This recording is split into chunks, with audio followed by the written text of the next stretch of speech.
جمال الوجود بذكر الإله وتصفو الحياة بنور هدى. جمال الوجود بذكر الإله وتصفو الحياة بنور. ڈاکٹر صاحبہ، میرا آپ سے اگلا سوال یہ ہے کہ قرآن کریم میں مسلمانوں کے لباس کی کیا خصوصیات بیان کی گئی ہیں اور شیطان کی کیا ریشہ دوانی ہے یا اس کی کیا چالیں ہیں؟ اعوذ باللہ من الشیطان الرجیم. بسم اللہ الرحمن الرحیم. سورة الاعراف آیت نمبر 26.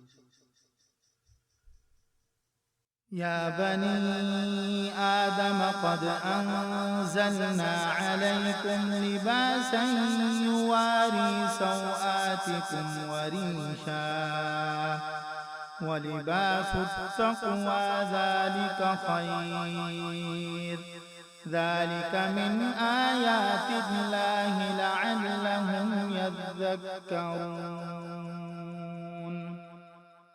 سورة الاعراف آیت نمبر 27. يا بني آدم لا يفتننكم الشيطان كما أخرج أبويكم من الجنة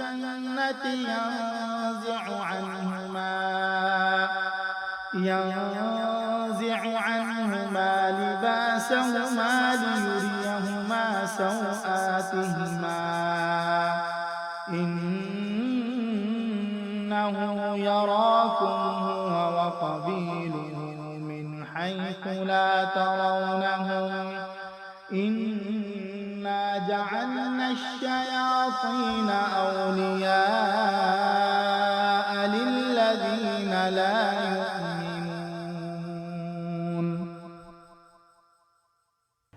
بسم اللہ الرحمن الرحیم. ابھی آپ نے تلاوت سنی، ریفرنس ہے آیات کا سورہ اعراف 26 اور 27. ترجمہ دیکھ لیتے ہیں اس کا. اے اولاد آدم، ہم نے تم پر لباس نازل کیا کہ تمہارے جسم کے قابل شرم حصوں کو ڈھانکے اور تمہارے لیے جسم کی حفاظت اور زینت کا بھی ذریعہ ہو. اور بہترین لباس تقوی کا لباس ہے. یہ اللہ کی نشانیوں میں سے ایک نشانی ہے، شاید کہ لوگ اس سے سبق حاصل کریں. اگلی آیت کا ترجمہ آپ کے سامنے رکھتی ہوں. اے بنی آدم، ایسا نہ ہو کہ شیطان تمہیں پھر اسی طرح فتنے میں مبتلا کر کے ایسا نہ ہو کہ شیطان تمہیں پھر اسی طرح فتنے میں مبتلا کر دے جس طرح اس نے تمہارے والدین کو جنت سے نکلوایا تھا اور ان کے لباس اور ان کے کپڑے اتروا دیے تھے تاکہ ان کی شرمگاہیں ایک دوسرے کے سامنے کھولے. وہ اور اس کے ساتھی تمہیں ایسی جگہ سے دیکھتے ہیں جہاں سے تم انہیں نہیں دیکھ سکتے. ان شیاطین کو ہم نے ان لوگوں کا سرپرست بنا دیا ہے جو ایمان نہیں لاتے. دیکھیں اللہ تعالیٰ نے کتنا کھول کھول کر بیان کیا نا. اب ہم یہ دیکھیں کہ اس میں اللہ تعالیٰ ہمیں کیا سمجھانا چاہ رہے ہیں.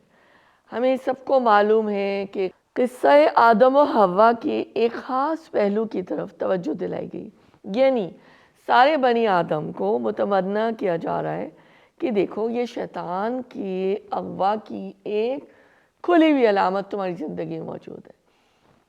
ساتر لباس ہو، زینت ہو یعنی خوبصورتی ہو، اور اس میں اسراف اور تکبر نہ ہو، بے حیائی نہ ہو، پاکیزگی کا اہتمام ہو، پاکیزہ لباس ہو، پاکیزہ جسم ہو.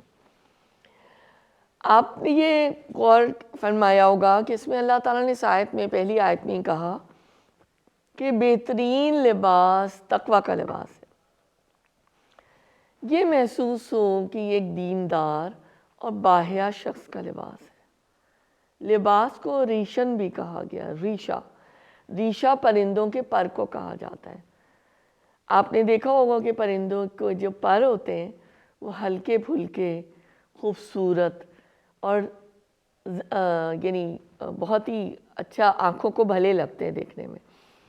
تو اللہ تعالیٰ نے جو یہ ریشم کا لفظ استعمال کیا اس سے یہی مراد ہے کہ یہ خوبصورت ہو, ہلکا پھلکا اور پہننے میں آرام دہ ہو, بھونڈا پن نہ ہو. اللہ تعالیٰ جمیل ہے اور جمال کو پسند کرتے ہیں. یہاں پہ میں یہ بھی واضح کرنا چاہتی ہوں کہ اسلام میں بھی خوبصورتی کو پسند کیا گیا ہے. جس طرح لباس انسان کی ظاہری جسم کی پردہ داری کرتا ہے, اسی طرح تقویٰ کا لباس بہترین لباس ہے. اب ڈاکٹر فرحت ہاشمی اپنے لیکچر میں کیا کہتی ہیں کہ لباس کی خصوصیات کیا ہوں؟ ٹرانسپیرنٹ نہ ہو, نمبر 1, سی تھرو جس کو ہم کہتے ہیں. نمبر 2, وصاف نہ ہو, پرومیننٹ نہ ہو. مجھے بہت ان کے ٹرمز پسند ہیں. شفاف نہ ہو, ٹرانسپیرنٹ نہ ہو, وصاف نہ ہو, پرومیننٹ نہ ہو. یعنی پورا فگر جو ہے نا وہ نظر آ رہا ہے, اب چاہے وہ مرد یا عورت ہے, جس طرح سے بھی آپ اس کو لینا چاہیں. مردوں کے اندر بھی اگر بہت ہی اسکن ٹائٹ جو فیشنز ہیں وہ بھی تقویٰ کے لباس میں نہیں آئیں گے, مطلب بہت ہی باڈی ہگنگ جو سٹائلز ہوتے ہیں. تو اس لیے کوئی یہ نہ سوچ بیٹھے کہ اس میں صرف فیمیلز کو مخاطب کیا گیا, سب کو مخاطب کیا گیا. لیکن ہمیں معلوم ہے کہ وجود زن سے ہے تصویر کائنات میں رنگ. اللہ تعالیٰ نے عورت کو خوبصورت ہی بنایا, تو اللہ تعالیٰ نے پھر پابندیاں بھی زیادہ دی ہیں نا, اسی لیے کہ تاکہ بعد میں فتنے سر نہ اٹھائیں. حدیث میں صحیح بخاری میں رسول اکرم صلی اللہ علیہ وآلہ وسلم نے فرمایا حیا لازم و ملزوم ہے. ایک اور حدیث ہے جب تم میں حیا نہ ہو تو پھر جو چیز چاہے کرو. ایک اور حدیث ہے جو مجھے بہت ہی زیادہ میرے دل کو لگی, جس شخص نے نئے کپڑے پہنے تو ہو سکے تو اپنا پرانا لباس کسی کو دے دے. یعنی اللہ تعالیٰ نے کتنی اچھی بات بتائی ہے, ثواب کا ثواب ہے اور ڈی کلٹرنگ بھی اس میں آ گئی نا. ظاہری لباس اب کون سا ہو گیا؟ ایک ظاہری لباس, ایک باطنی لباس. ظاہری یہی ساتر لباس ہو, کورڈ ہو, جو اللہ تعالیٰ نے سطر کی ڈیفینیشنز بتائی ہیں کہ فیمیلز کا یہ ہو, میلز کا یہ ہو, تو اس لحاظ سے ہو. زینت, خوبصورتی, اسراف یعنی بہت زیادہ پیسہ اس لیے پھینکا ہوا ہو کہ لوگ کہیں واہ کتنا اعلیٰ اور کتنا مہنگا لباس ہے. تکبر نہ ہو, بے حیائی نہ ہو, پاکیزگی کا اہتمام ہو. بہترین لباس تقویٰ کا لباس ہے, یہ باطنی لباس ہے.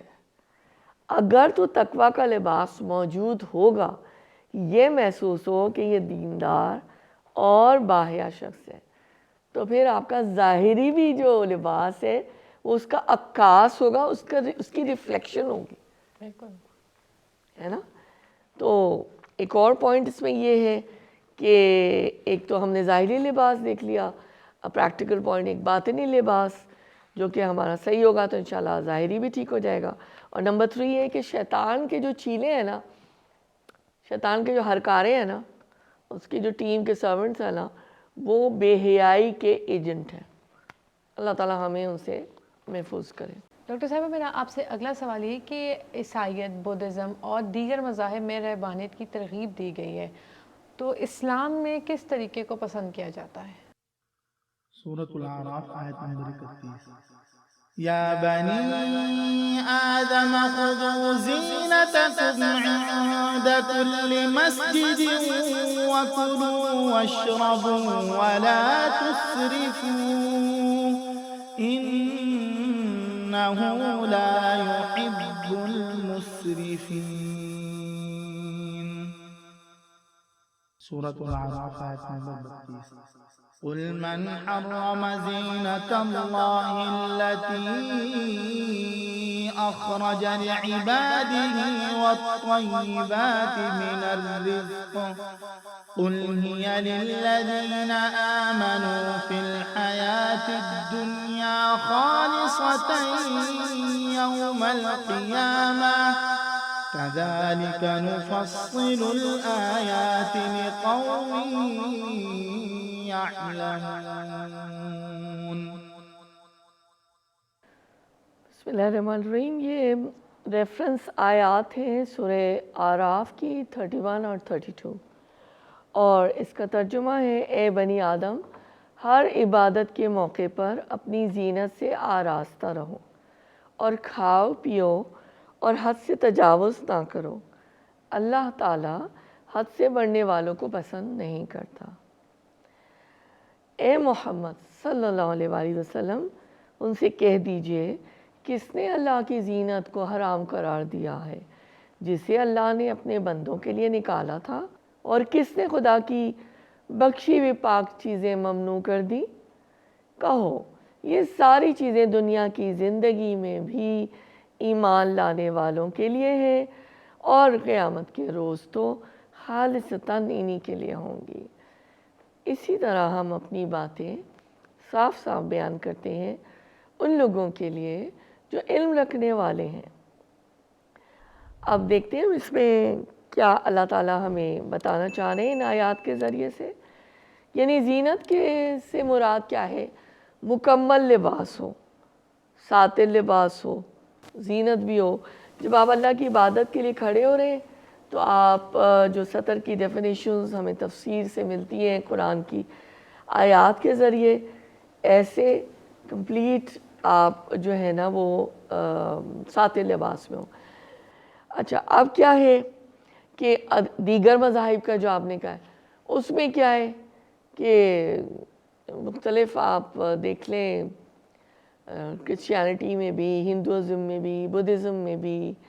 تو بدھزم میں جیسے میں اب خاص آپ کو کیا بتاؤں کہ مطلب کسی پہاڑ کی چوٹی پہ کھڑے ہو جائیں گے مختصر لباس پہن کر، برف ہے اور ایک ٹانگ پہ کھڑے ہو گئے اور 40 دن کے لیے کھڑے ہوئے، نہ کھائیں گے نہ پئیں گے، اور بس یہ کہ اللہ کی عبادت ہو رہی ہے. یا پھر کرسچینٹی میں جس طرح سے ہے کہ شادی نہیں کرنی. آپ یہ دیکھیے کہ تفاسیر کے صفحات بھرے پڑے ہیں. جب ہمیں ہسٹری دیکھتے ہیں نا، اور آج کے دور میں بھی اگر ہم دیکھیں کہ کس طرح سے ان چیزوں کو جو ہے اس کی پابندیاں توڑی گئی ہیں، کیونکہ چونکہ اسلام جو ہے وہ دین فطرت ہے، اور یہ لوگ فطرت سے متضاد الگ طرف جاتے ہیں. ننز ہیں، پریسٹ ہیں، لیکن کیا ہوتا ہے کہ جو انڈر گراؤنڈ یا جو ان کے سارے غلط کام جو ہیں وہ چرچز میں ہی چھپ کر ہو رہے ہوتے ہیں. تو یہ ہے کہ یہ میں نے آپ کو چند صرف مثالیں دی ہیں کہ اسلام دین فطرت ہے. وہ کبھی بھی یہ نہیں کہتا کہ جو ہے تم موسم کا لحاظ نہیں کرو موسم سے، بلکہ تعریف جو ہم ڈیفینیشن کرتے ہیں لباس کی تو اس میں یہ ہے کہ وہ تمہیں سردی گرمی سے بھی بچاتا ہے، یعنی اس طرح سے ہو. تو نتیجہ کیا نکلا کہ نیم برہنہ ہو کر اپنی حیتوں کو، اپنی شکل صورت کو بگاڑ کر آپ اللہ کی عبادت اگر کرنا چاہ رہے ہیں تو قرآن میں، اسلام میں ایسا نہیں ہے. اس کے برعکس اللہ کیا کہتے ہیں؟ اچھی طرح سے اپنے آپ کو زینت سے آراستہ کرو. یعنی نماز پڑھنے جب جاؤ، عبادت کے لیے جاؤ تو بہت ہی یعنی پیارے خوبصورت لباس پہنو، کور کرو. اب ہم گھر میں بھی اس کی پابندی کر سکتے ہیں. تو اور آپ دیکھیے کہ اسلام جو ہے انسان کو پاکیزگی، طہارت اور نفاست کے راستے پر لے کے چلتا ہے. اگر فرض کریں یہ ٹائم ٹیبل نہیں، صرف نماز کو ہی ہم لے لیں، وضو کو ہی لے لیں، اگر اللہ نے یہ ٹائم ٹیبل نہ بنایا ہوتا تو شاید ہم اس کی اس طرح سے پابندی بھی نہ کر رہے ہوتے، ہے نا.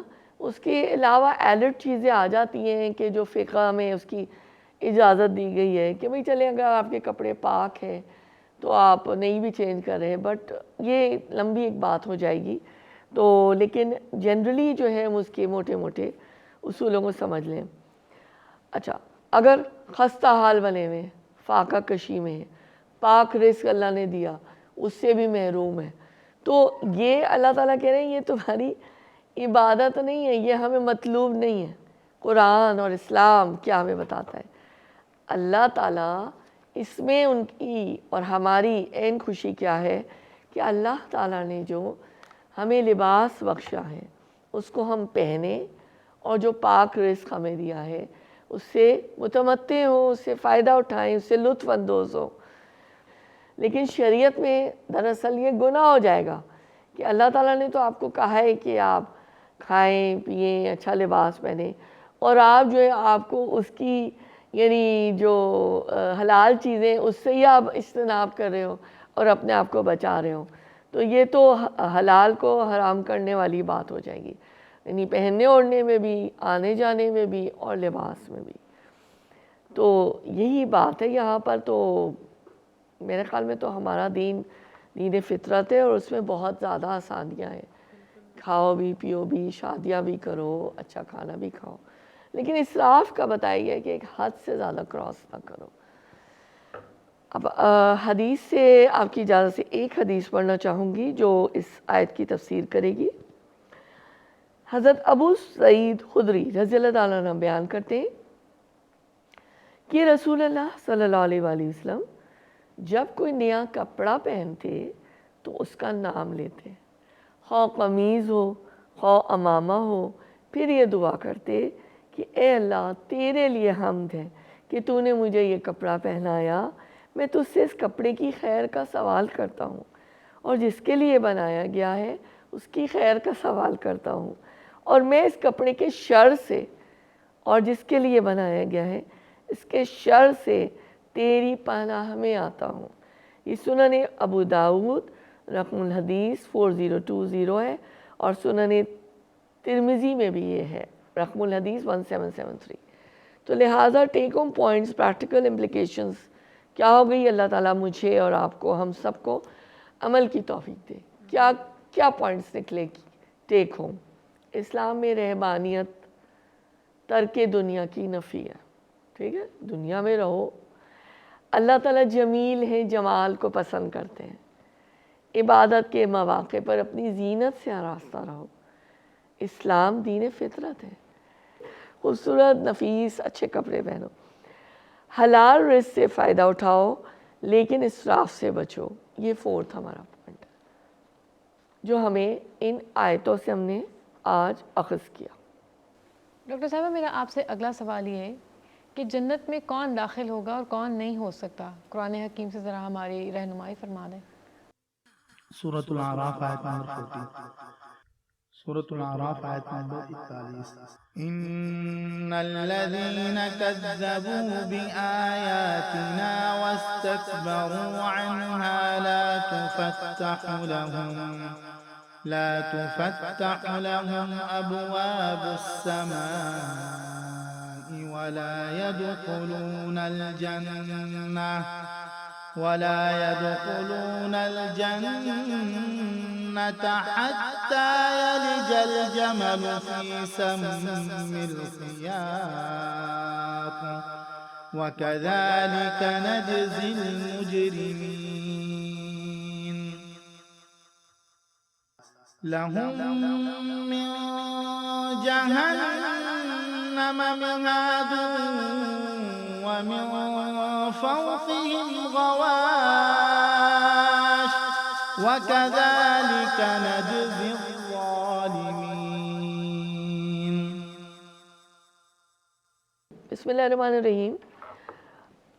ریفرنس آیات سورۃ الاعراف 40 ہے اور 41 ہے، ٹھیک ہے؟ اب آپ اس کا ترجمہ دیکھیے۔ یقین جانو جن لوگوں نے ہماری آیات کو جھٹلایا ہے اور ان کے مقابلے میں سرکشی کی ہے، ان کے لیے آسمان کے دروازے ہرگز نہ کھولے جائیں گے۔ ان کا جنت میں جانا اتنا ہی ناممکن ہے جتنا سوئی کے ناکے سے اونٹ کا گزرنا۔ مجرموں کو ہمارے ہاں ایسا ہی بدلہ ملا کرتا ہے۔ ان کے لیے جہنم کا بچھونا ہے اور جہنم ہی کا اوڑھنا، یہ ہے وہ جزا جو ہم ظالم کو دیا کرتے ہیں۔ جنت میں کون لوگ داخل ہو سکیں گے؟ اصل میں یہ بات ہے کہ جنت میں کس کا ایڈمیشن ہوگا. بات یہ ہے. تو کیا ہم اپنے آپ سے سوال کریں کیا ہم جنت میں ایڈمیشن چاہتے ہیں؟ چاہتے ہیں نا. تو دنیا کے ایڈمیشنز کے لیے تو ہماری جان نکلی جا رہی ہوتی ہے, ایک کے اوپر ایک جو ہے چڑھا جا رہا ہے. اسٹوڈنٹ کی لسٹ میں نام آیا نہیں آیا, اور ایگزامینیشنز کے لیے بھی یہی حال ہوتا ہے. تو کون سی ٹاپ کی یونیورسٹی میں ایڈمیشن ہوا, کدھر ایڈمیشن ہوا, اس کے لیے تو ہم مرے جا رہے ہوتے. لیکن ہم کیا اس ایڈمیشن کی فکر کرتے ہیں؟ کیا ایڈمیشن فارم ہم نے بھرا ہے؟ کیا ہم نے گڈ ڈیڈز اپنی چیک کی ہیں, بیڈ ڈیڈز اپنی چیک کی ہیں؟ یہ ہمارے لیے سوالیہ نشان ہے. ایکچولی اس آیت کے اندر ایک کلیہ, ایک وارننگ لیٹر ایشو کر دیا گیا ہے. اللہ تعالیٰ محفوظ رکھے. It's a very clear warning letter issued to those who refuse to believe or follow the instructions given in the book of God, that is قرآن کریم. اس کا مطلب ہے انہوں نے دل سے ایمان کا انکار کیا اور عمل سے بھی انکار کیا. اور مراد ہے کہ اعتقادی اور عملی انکار, دل سے بھی انکار, عمل سے بھی انکار. تو یہ کفر کی ایک شکل ہے. ٹھیک ہے. اب ذرا ہم اپنے تصورات کا کینوس وسیع کرتے ہیں, اور آپ یہ دیکھیے کہ ایک عجیب منظر ہے, ایک سینیریو ہے کہ ایک اونٹ ہے, کیمل ہے, اسے سوئی کے ناکے میں داخل کرنے کے لیے تیار کیا جا رہا ہے. سوئی کا جو آئلٹ ہوتا ہے, جو نیڈل ہوتی ہے, کیمل کو اس کے اندر سے گزارنے کے لیے تیار کیا جا رہا ہے. کہا جا رہا ہے انتظار کرو کہ یہ اس قدر کھل جائے کہ اس سے اونٹ پار ہو جائے, تبھی تو ان کفار کے لیے جنت کے دروازے کھل سکتے ہیں, تبھی تو ان کی توبہ قبول ہو سکتی ہے. لیکن افسوس کہ وقت گزر چکا ہے, اور اب یہ جنت میں اس طرح داخل نہیں ہو سکتے جس طرح سوئی کے ناکے سے ایک اونٹ پار نہیں ہو سکتا. لہٰذا یہ لوگ جنہوں نے اپنے دل سے بھی انکار کیا ایمان کا, عمل سے بھی انکار کیا, یہ ہمیشہ ہمیشہ جہنم میں رہیں گے, اور اس میں یہ لوگ پے در پے جمع ہوتے رہیں گے, ایک دوسرے کو ملامت بھی کرتے رہیں گے, جھگڑا بھی کرتے رہیں گے, لعنت بھی بیچتے رہیں گے, اور کہتے بھی رہیں گے کہ تم نے جو ہے نا ہمیں اس لعنت کے اندر, اس مصیبت کے اندر, اس عذاب کے اندر مبتلا کیا. تو آپ یہ دیکھیے کہ کتنا کلیئر اللہ تعالیٰ ایک نقشہ کھینچ دیتے ہیں نا قرآن کے اندر. اور پھر آگے جو اللہ نے بات کی اگلی آیت میں کہ ان کے لیے فرش بھی جہنم کی آگ ہوگی. میہاد مذاق کے لیے کہا گیا ہے. میہاد سے مراد ہے بچھونا, جیسے کارپیٹس ہوتے ہیں, جیسے کوئی دری ہوتی ہے, میٹرس فورمز ہوتے ہیں. اللہ تعالیٰ کہہ رہے ہیں وہ آگ کا بچھونا ہوگا, آگ کا فرش ہوگا, جس میں نہ کوئی نرمی ہوگی, نہ وہ فرحت بخش ہوگا, اور آگ کا ہی اوڑھنا, یعنی آپ کا جو کمفرٹر ہے, آپ کی جو رضائی ہے, لحاف ہے, وہ بھی آگ کا ہے, اور جو آپ کا میٹرس ہے, آپ کا جو بچھونا ہے جس پہ آپ سو رہے ہیں, وہ بھی آگ کا ہے. ہر طرف سے آگ گھیرے ہوئے ہوگی. اللہ کہتے ہیں یہ وہ جزا جو ہم ظالموں کو دیا کرتے ہیں. اللہ تعالیٰ ہمیں بچا کے رکھے, محفوظ کرے اس بچھونے سے اور اس اوڑھنی سے. ظالم مجرم اللہ کہتے ہیں یہ وہ لوگ ہیں جو مشرک ہیں اور آیات الہی کی تکذیب کرتے تھے, انکار کرتے تھے.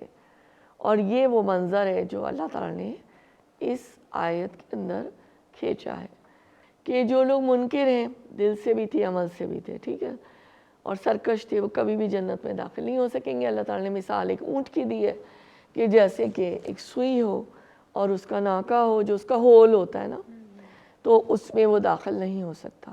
تو this is something which Allah has opened us for us, that these people will be rejected outrightly. This is something which is impossible. کوئی سفارش, کوئی پرچی, کوئی فون کال نہیں چلے گی.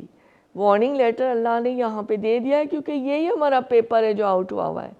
یہ ہمارا ایگزامینیشن ہال ہے. Just feel what I am saying, what Quran is saying.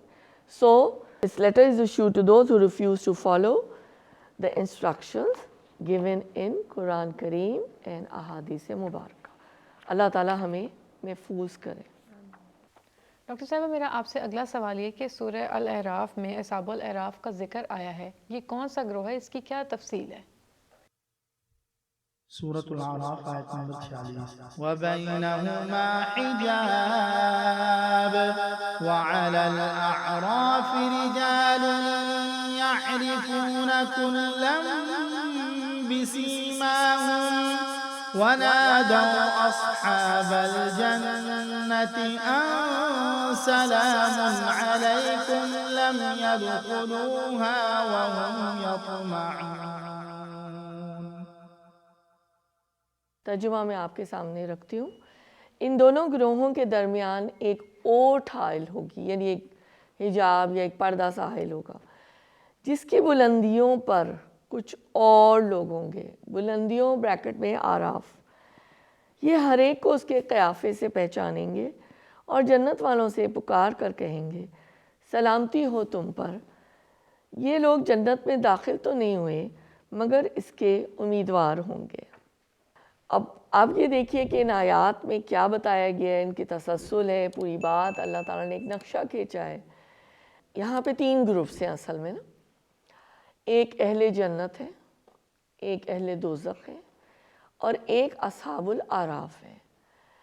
اور ان دونوں کے درمیان جو ہے نا اہل جنت اور اہل دوزخ، یہ دونوں جو بہت مطلب ہوں گے، اربوں خربوں بھی کم لفظ ہے، ایک اوٹ حائل ہوگی، ایک حجاب یا ایک پردہ جیسے میں نے بتایا.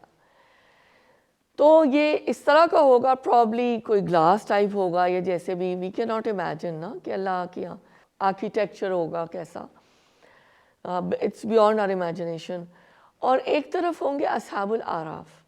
اصل میں اصحاب الاعراف ایک گھاٹی ہے، ایک سمجھیں ایک کارنر ہے، ایک اونچائی کا جیسے ٹیلا ہے.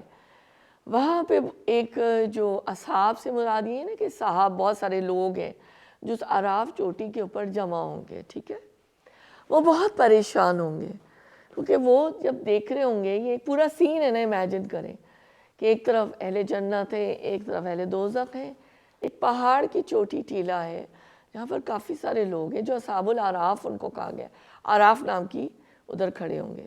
اور وہ بہت ہی زیادہ پریشان ہوں گے.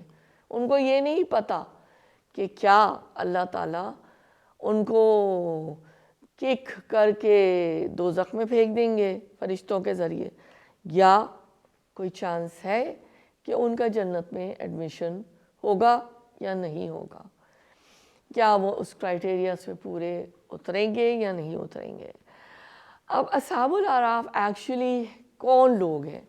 یہ وہ لوگ ہیں جن کا پورا نامہ اعمال جب اسکرین کیا جائے گا، اللہ تعالیٰ دیکھیں گے فرشتوں کے ذریعے، اللہ تعالیٰ خود بھی دیکھ رہے ہوتے ہیں، تو جو نہ اتنا قوی یا پاورفل ہوگا کہ وہ جنت میں جا سکے، اور نہ اتنا منفی پہلو ہوگا یا نیگیٹو ہوگا یا اتنے گناہ ہوں گے یا اتنا خراب ہوگا کہ ان کو دوزخ میں جھونک دیا جائے.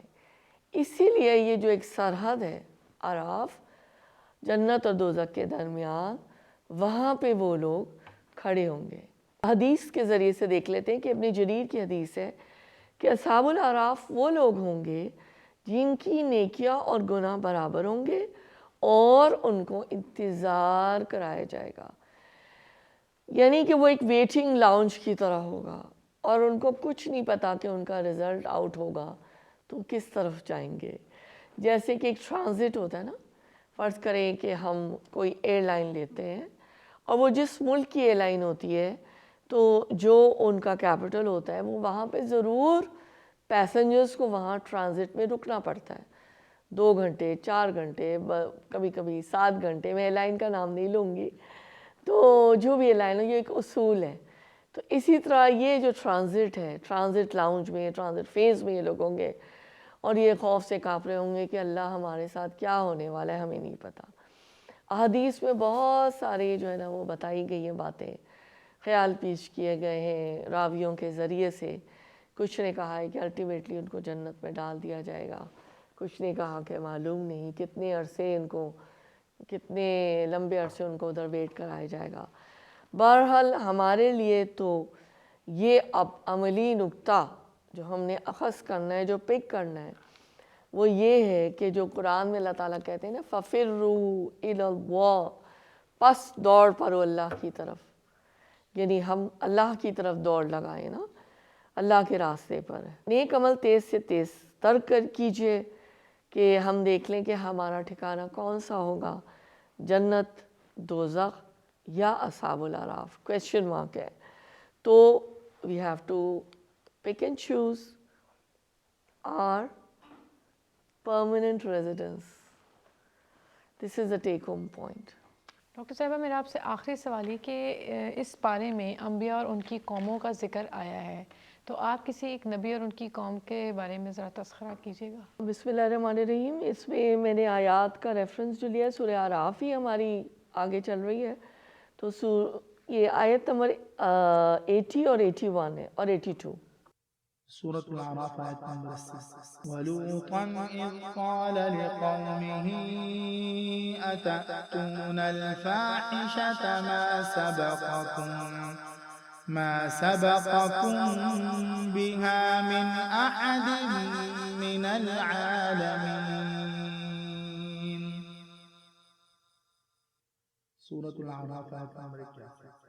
إنكم لتأتون الرجال شهوة من دون النساء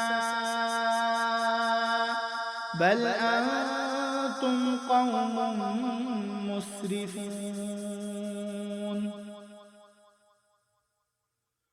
سورة الأعراف آية نمبر 82۔ أعوذ بالله من الشيطان الرجيم، بسم الله الرحمن الرحيم۔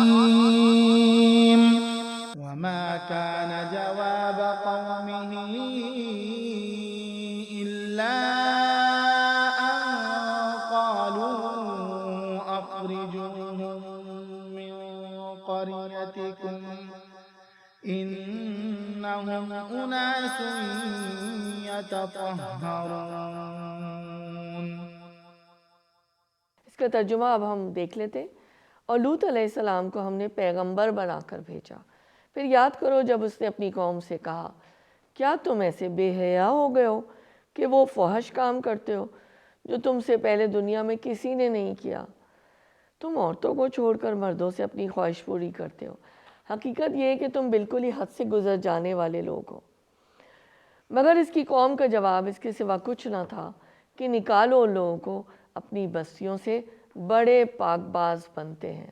ان آیات کے میرے دل کو جو تفسیر اس وقت لگ گئی، ویسے تو سارے علماء نے بڑی خدمت انجام دی دین کی، لیکن مفتی تقی عثمانی صاحب کی تفسیر سے میں کچھ بات بتانا چاہوں گی آپ کو کہ حضرت لوط علیہ السلام حضرت ابراہیم علیہ السلام کے بھتیجے تھے، جو اپنے مقدس ان چچا کی طرح عراق میں پیدا ہوئے، حضرت لوط علیہ السلام۔ اور جب انہوں نے وہاں سے ہجرت کی تو حضرت لوط علیہ السلام بھی اس وطن سے نکل گئے، اور بعد میں حضرت ابراہیم علیہ السلام تو فلسطین کے علاقے میں آباد ہو گئے۔ حضرت لوط علیہ السلام کو اللہ تعالیٰ نے اردن کے شہر، اردو میں اس کو سدوم کہتے ہیں، انگلش میں سوڈوم، میں پیغمبر بنا کر بھیجا اللہ کے حکم سے۔ سدوم ایک مرکزی شہر تھا اور اس کے مضافات میں یعنی سبربز جو ہم کہتے ہیں نا، کئی بستیاں آباد تھی۔ یہاں پر کفر اور شرک عروج پر تھا۔ اس کے علاوہ ان میں ایک شرمناک بدعملی یہ تھی کہ وہ ہم جنس پرستی، ہوموسیکشوالٹی کی لعنت میں گرفتار تھے، جس کا ارتکاب قرآن کریم کی تصریح کے مطابق ان سے پہلے دنیا میں کسی فرد نے نہیں کیا ہوتا۔ حضرت لوط علیہ السلام نے اللہ تعالیٰ کے ان کو احکام بھی پہنچائے، ان کو عذاب سے ڈرایا بھی، لیکن یہ لوگ اپنی خباثت سے باز نہ آئے۔ اور پھر کیا ہوا بالآخر اللہ تعالیٰ تو اپنے پیغمبروں کے ذریعے سے وارننگز بھی کہلوا دیتے ہیں نا. تو کیا ہوا کہ ان پر جب اثر نہیں ہوا تو اللہ کا عذاب بالآخر آ گیا، اور ان کے اوپر ایک تو پتھروں کی بارش برسائی گئی، دوسرا ان کی تمام بستیوں کو الٹ دیا گیا، ٹاپل ڈاؤن کمپلیٹ. اور تھرڈ کہ جو یہ ہے ڈیڈ سی ہے، بحر میت کے نام سے جو سمندر ہے، اس کو کہتے ہیں کہ اس میں یہ بستیاں ڈوب گئیں، اور جو بستیاں اس کے آس پاس تھیں وہ بھی برباد ہو گئیں، ان کا نشان تک واضح نہ رہا. تو بات یہ ہے کہ حضرت لوط علیہ السلام سے ان کا کوئی نسبی یا تعلق یا کوئی رشتہ نہیں تھا. حضرت لوط علیہ السلام کی قوم اس لیے کہا گیا کیونکہ یہ تو وہ امت تھی، جیسے میں نے ابھی کہا، کہ جن کی طرف اللہ تعالیٰ نے ان کو اپنا پیغام پہنچانے کے لیے بھیجا تھا. تو اس کے مزید بھی بہت سارے ریفرنسز ہیں، انشاءاللہ وہ جب یہ چھپے گا تو اس کے اندر آئیں گے. تو ہمیں معلوم کیا ہوا کہ یہ لوگ جو تھے صرف بے حیا، بد کردار اور بد اخلاقی نہ تھے، بلکہ اخلاقی پستی کی حد سے ہی گر گئے تھے. اور جب ہم نے دیکھا آیات کے ذریعے سے کہ جب نیک انسان ان کے پاس آئے کہ دیکھو تم یہ غلط کام کر رہے ہو، نیکی کی طرف ان کو بلایا، بدی سے ان کو ہٹانے کی کوشش کی، تو انہوں نے کہا جاؤ تم اپنا کام کرو، اپنا راستہ ناپو، ہمیں تم چھوڑ دو. اصلاح کی انہوں نے گنجائش نہیں دی اور نہ اس کو برداشت کیا. اور یہ کہ وہی گھناؤنی فضا اور ماحول جو ہے وہاں پہ برقرار رہا. تو اسی وجہ سے جب انہوں نے حد کو کراس کر دیا نا، وہ جو باؤنڈریز اس کو کراس کر کے پتہ نہیں کہاں پہنچ گئے، اور ایک نئے گناہ کا انہوں نے اس کائنات کے اوپر آغاز کیا، تو اللہ تعالیٰ نے پھر ان کے اوپر عذاب کا فیصلہ صادر کیا. اگر کوئی قوم اس کی اجتماعی زندگی، یعنی جو اس کی کلیکٹیو لائف ہوتی ہے، کلیکٹیو لیونگ ہوتی ہے نا، ایک انسان تنہا نہیں ہوتا، مین از اے سوشل اینیمل، سو اس کا جو وہ ہوتا ہے اس میں اگر پاکیزگی کا ذرا سا بھی عنصر باقی نہ رہ سکے تو اللہ تعالیٰ اس قوم کو زمین پر سے اٹھا دیتے ہیں، ان کا نقشے پر سے غائب کر دیتے ہیں، اور پھر وہ زمین پر زندہ رہنے کی کوئی وجہ نہیں رہتی. یہ اس کی مثال ایسی ہی جیسے سڑے ہوئے پھلوں کا کوئی ٹوکرا ہو اور اس میں چند پھل اچھے موجود ہو، لیکن ٹوکرے کو دیکھیں آپ اس وقت تو رکھیں گی نا جب تک کہ اس میں کوئی ٹوکرے میں پھل صحیح موجود ہو. اور اگر ٹوکرے میں کوئی پھل ہی صحیح موجود نہیں ہے، سارے گلے سڑے بدبودار پھل موجود ہیں، تو میں اور آپ تو میرے خیال یہی کریں گے کہ ہم اس ٹوکرے کو پھینک دیں گے. ہمارے لیے وہ کوڑا ہوگا نا کہ بھئی اس کو کیا رکھنا ہے. حدیث کے ذریعے سے ہمیں ایک عملی نکتہ اب ہم آج دیکھ لیتے ہیں. ویسے تو ہم بہت کچھ اس سے سمجھ چکے، جان چکے، سمیٹ چکے انشاءاللہ، کہ برے اعمال کا برا ہی انجام ہوتا ہے، دونوں جہانوں میں، اس دنیا میں بھی اور آخرت میں بھی. آخرت میں تو مطلب ہمارے تصور سے بھی بالا تر ہے، اٹس بیونڈ آر امیجنیشن. اور اسی طرح یہاں پہ جو تھا یہ ہومو سیکشوالٹی کا عذاب آیا اور وہ سب ختم ہو گئے، نیست و نابود ہو گئے. تو آئیے آج ہم سب مل کر ایک دوسرے سے یہ سوال کرتے ہیں that do we want admission in Jannah or not? Please choose now before it gets late. مجھے اور ڈاکٹر نشابہ کو دے اجازت، 9ویں پارے کے ساتھ پھر حاضر ہوں گے. تب تک کے لیے اللہ حافظ. جمال الوجود بذكر الإله